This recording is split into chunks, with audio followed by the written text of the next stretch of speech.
Buenos días, gracias por la invitación. Bueno, deciros que intentaré que sea una charla práctica. La verdad es que la experiencia durante 14 años en Australia creo que me ha servido bastante para cambiar el enfoque de la viticultura que tenemos aquí en España, pensando en una viticultura más, un poco yo diría más práctica y más sostenible en el medio ambiente y en el futuro. En definitiva, las preguntas que nos tenemos que hacer es si podemos mejorar nuestra explotación, cómo nos gustaría incrementar la producción, bajar costes, aumentar la calidad. Evidentemente, poder responder a estas 4 preguntas pues sería la panacea y es lo que aspiramos todos.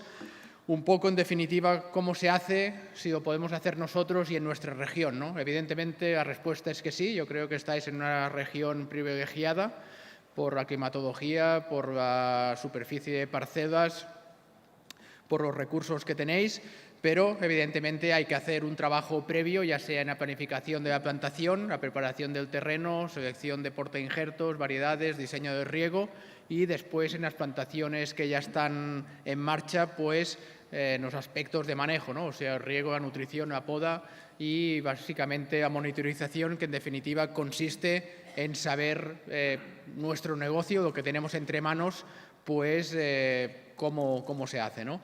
Evidentemente, lo primero que hay que hacer es conocer nuestro suelo, ¿no? Conocer nuestro terreno. Evidentemente es mucho mejor, en nuestra opinión, y esto en Australia lo utilizan mucho, es hacer calicatas, o sea, hacer análisis de suelos cogiendo una muestra. Pues no nos interesa las propiedades físico-químicas y que realmente nos interesa el perfil donde van a estar nuestras raíces. Y bueno, sí que es un coste, evidentemente, hacer un mapa de suelos cuesta 120 euros por hectárea. Mucha gente, pues esto ya es un freno, pero lo que hay que preguntarse es, ¿y no hacerlo cuánto cuesta, ¿no? Y después veremos pues, que no hacerlo cuesta mucho más de 120 euros, ¿no?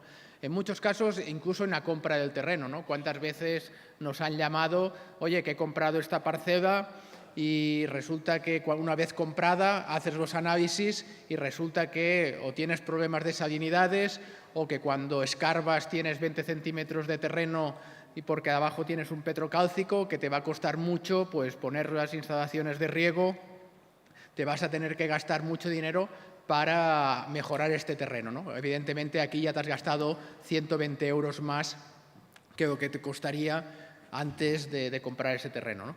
Después está todo las técnicas de mejoramiento de este terreno, o sea, no tenemos que tirar basura en las 10 hectáreas a 10 toneladas por hectárea, si solamente en una zona de 1 hectárea es la zona peor, pues igual ahí nos interesa tirar 30 toneladas, mientras que en el resto de las hectáreas pues no nos interesa tirar nada, o igual nos interesa subsolar el terreno solamente la mitad de la parcela, o en algunas zonas muy problemáticas nos interesa hacer caballones que tienen un coste, pero no nos los podemos ahorrar en el resto de la parcela porque tienes más profundidad de terreno, ¿no? Pues saber todo esto, la única manera que tenemos es hacer este mapa de suelo inicial, ¿no? No sabemos hasta que no hacemos agujero si tenemos la roca a 10 centímetros o tenemos una capa freática a 35 que nos va a condicionar, nos va a limitar y nos va a crear muchos problemas si no lo tenemos en cuenta, ¿no? La otra manera es coger el portainjerto, ¿no? O sea, ¿cuántas veces te dicen, no, yo tengo 5 hectáreas, necesito 15.000 Richter o 15.000 Pausen o 15.000 Ruggeri, ¿no?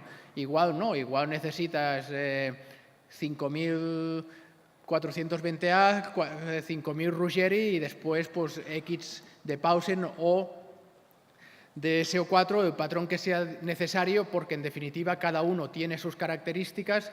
Está claro que tú tienes suelos diferentes, aunque por arriba nos parezca que los suelos son iguales, a la que profundizas un poco, evidentemente hay diferencias, por lo tanto nos tenemos que adaptar porque si no lo vamos a sufrir durante toda la vida de la plantación, ¿no?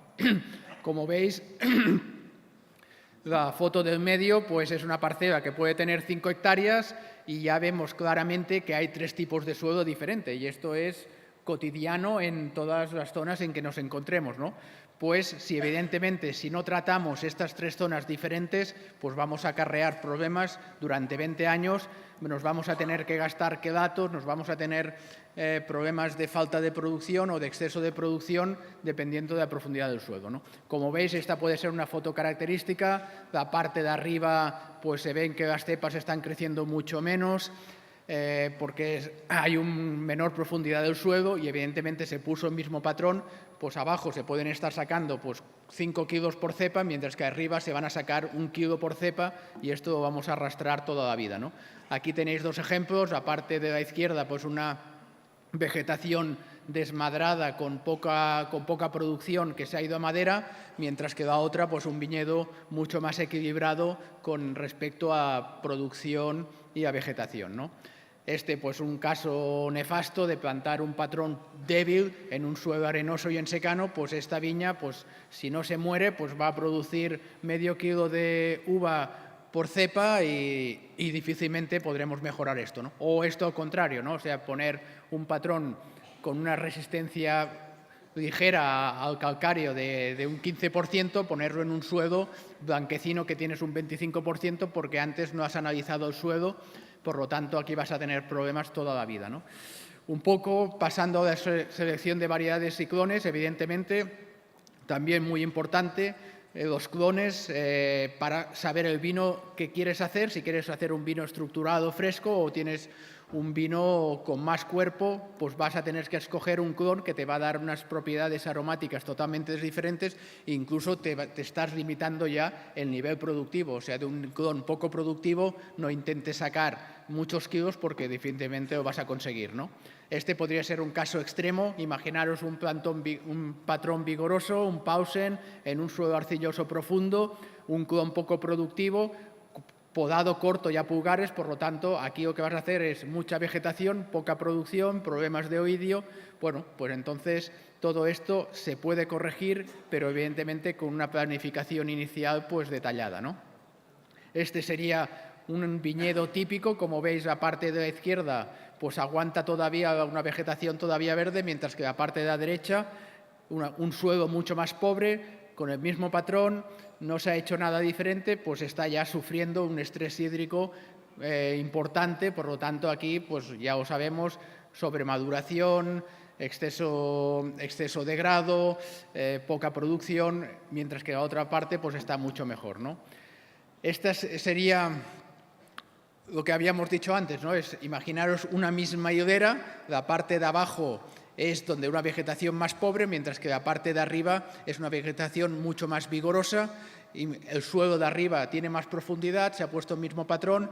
Arriba las uvas van a tener 12 grados, mientras que las de abajo van a tener 14 grados. Esto en Australia te penalizan. O sea, ¿por qué? Porque la bodega te dice, tú me vas a empezar a recoger por abajo, las uvas van a tener 14 grados, a medida que te vas subiendo van a empezar a tener 13 y al final vas a acabar con 12, con uvas demasiado gordas, con poco color, que en definitiva lo estás poniendo todo en el mismo depósito y a mí esto no me interesa. O sea, el año que viene, como no mejores, como no separes la parte de abajo de la parte de arriba, pues no te compro las uvas, ¿no? Entonces, y esto es debido a que en el mismo sector de riego pues se han puesto 2 tipos de suelos iguales, ¿no? Diferentes, perdón. El sistema de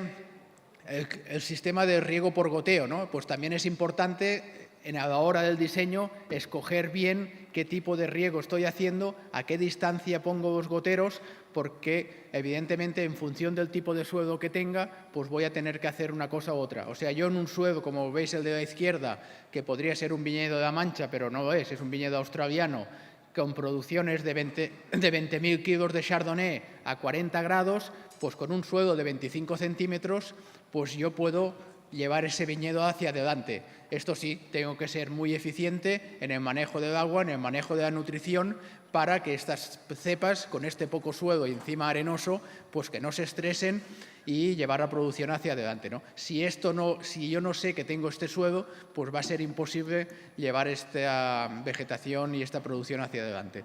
Lo que os comentaba de la importancia de escoger el tipo de gotero y la distancia entre goteros, cuántas veces en un suelo arenoso ves goteros puestos a 1 metro o a 75 centímetros de distancia y entre medio de los goteros es imposible que los bulbos húmedos se toquen, por lo tanto tienes una zona entre medio seca que no es productiva, que no hay raíces, que tienes menos superficie radicular, por lo tanto, en este caso sería mucho mejor poner goteros a 50 centímetros para crear ese bulbo húmedo, ¿no?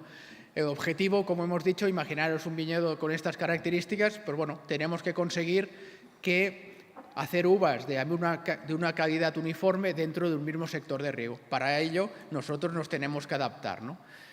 En definitiva, importante monitorizar lo que hacemos a nivel de humedad del suelo. Hay muchos métodos. Yo siempre digo que el barreno es uno de los mejores sensores. Te puedes gastar 5.000 euros en unos sensores muy precisos, pero hay que llevar el barreno en el coche, hay que bajar, hay que hacer agujeros y tocar el suelo, ¿no? Una vez has hecho el diseño del riego, intentar modificarlo es muy costoso y si no lo modificas, pues vas a acarrear los fallos durante toda la vida de plantación, pero una vez puesto el viñedo, empezar a cambiar generales, intentar poner solenoides y sectorizar, pues cuesta dinero y es complicado, ¿no? El mantenimiento de las instalaciones hay que hacerlo, o sea, que no trabajemos a la presión de diseño, pues nos va a penalizar el caudal de estos goteros, que los filtros no estén limpios nos va a reducir la cantidad de agua que sale por el gotero, el problema de obturaciones, todos estos pequeños detalles nos van a hacer que estemos llevando el Ferrari a la máxima capacidad de producción o que por un sitio o por otro empezamos a tener pérdidas. Por ejemplo, una cosa tan sencilla como tener una tubería pinzada, pues hasta que el viñedo no empieza a sufrir, hasta que el viñedo no ves que se pone un poco amarillo, pues no te das cuenta y resulta que aquí has perdido ya un poco de producción, ¿no? La programación de riegos, ¿no? ¿Cuántas veces aquí en La Mancha, pues afortunadamente bajo a menudo, pues te dicen, no, a mí el riego cuando se acaba el gasoil del generador, pues acaba el riego, ¿no? O sea, riegos de 24 horas, de 48 horas, ¿no? O sea, entonces, ¿y por qué regamos hoy? ¿Por qué no regamos mañana? ¿Por qué 8 horas? ¿Por qué no 12? En definitiva, hacer una uva de la izquierda o hacer una uva de la derecha depende de nosotros, o sea, depende de la cantidad de agua que echemos, depende en el momento que echemos esa agua y lo que queramos hacer, pues nosotros lo podemos hacer, ¿no?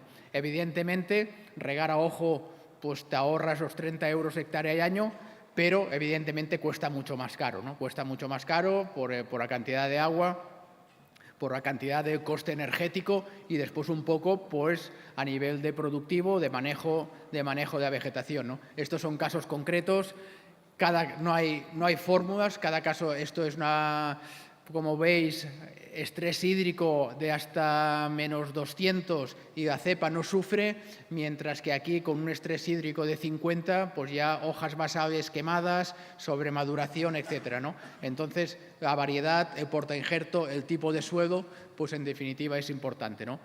Lo que os comentaba, se puede perder mucho dinero con el riego. Pensar que cada hora de riego más o menos estamos tirando 17.000 litros de hora por hectárea, que si ahorramos al año 20 horas de riego equivale a unos 340.000 litros por hectárea, con 10 hectáreas pues a 3-4 millones, no solamente el coste energético, sino también con el agua, que cada vez está más complicada su obtención, ¿no? La nutrición, un poco lo mismo, no podemos estar tirando cada año el mismo tipo de abono porque es el que me vende el de la cooperativa o es el que me vende los abonos, no es lo mismo abonar un Airén de 20.000 kilos que un Chardonnay de 15.000 o de 8.000, no es lo mismo con un suelo pedregoso que en un suelo un poco más profundo. Hay que hacer análisis de hojas, como nos hacemos cada año un análisis de sangre para saber si tenemos anemia o tenemos... saber dónde estamos, ¿no? Pues en definitiva con la planta lo mismo para evitar errores que después se van a pagar mucho más caro, ¿no? O sea, el otro día estábamos llevando una finca, hace 3 años que no estamos tirando potasio, pues los ahorros en la bodega de habernos ahorrado este abono de potasio, pues es mucho mayor para evitar tener que pasar el vino por frío, el color es mucho más estable, etcétera, etcétera, etcétera, ¿no? Hay que medir, ¿no? En definitiva, el manejo del suelo, lo mismo. Sí, hay que labrar o no hay que labrar, hay que hacer pruebas, igual no hace falta pasar a labrar 5 veces, igual podríamos hacer una cubierta vegetal durante el otoño, invierno y primavera, y en verano, si viene un año muy seco, pues arrancarla. Igual podríamos hacer una calle sí, una calle no. Esta plantación de olivos es de un cliente en que tiene 300 hectáreas y evidentemente labraba todo el año y cuando acababa tenía que volver a empezar. El excavador había plantado unas cuantas higueras para las perdices y, bueno, por casualidad él mismo se dio cuenta que los árboles que estaban entre estas higueras con el cereal pues no estaban ni mejor ni peor que los que había estado labrando durante todo el año, ¿no? Entonces dice, pues bueno, pues ahora dice, sin labrar me estoy ahorrando unos 40 o 50.000 euros por hectárea, por unas 300 hectáreas, ¿no? Entonces es una cosa que vosotros, al menos probar en vuestra finca, hacer pruebas. Hay muchas cubiertas vegetales que requieren más profundidad de suelo o menos, pero yo creo que es interesante que lo probéis. Después hay el tema de la prepoda. Es una cosa, por ejemplo, en Australia muchos de los viñedos son de prepoda. No se poda manualmente. Yo creo que es una región en que lo podéis probar. Yo aquí en España ya hay viñedos que lo estamos realizando y está funcionando evidentemente bien. Entonces, la calidad de las uvas, hablar de calidad es difícil. Yo creo que es mejor hablar de especificaciones de nuestro comprador. Yo creo que hay que preguntarse cosas, hay que hablar con la bodega. No es lo mismo entregar uvas como de la izquierda de uvas como de la derecha. Entonces hay que premiar un poco esa calidad. Es evidente que el vino empieza en el viñedo.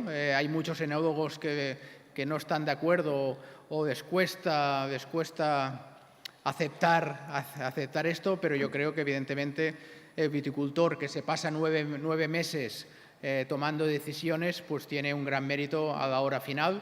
Estos son casos que todos habéis visto, sobre todo este año con temas de botrytis, pero que desgraciadamente son reales. Son reales aquí en España, en Francia o en Australia, ¿no? Pero pasa que sí que hay que intentar evitarlos, ¿no? Y bueno, y yo creo que se puede evitar, ¿no? La monitorización de viñedo, en definitiva, es preguntarse cosas. O sea, preguntarse cosas es a base de tirar fertilizantes estoy cambiando el pH del suelo, estoy incrementando la salinidad. La foto esta, bueno, el diagrama imaginaros, es el porcentaje de hoja mojado después de un tratamiento fitosanitario.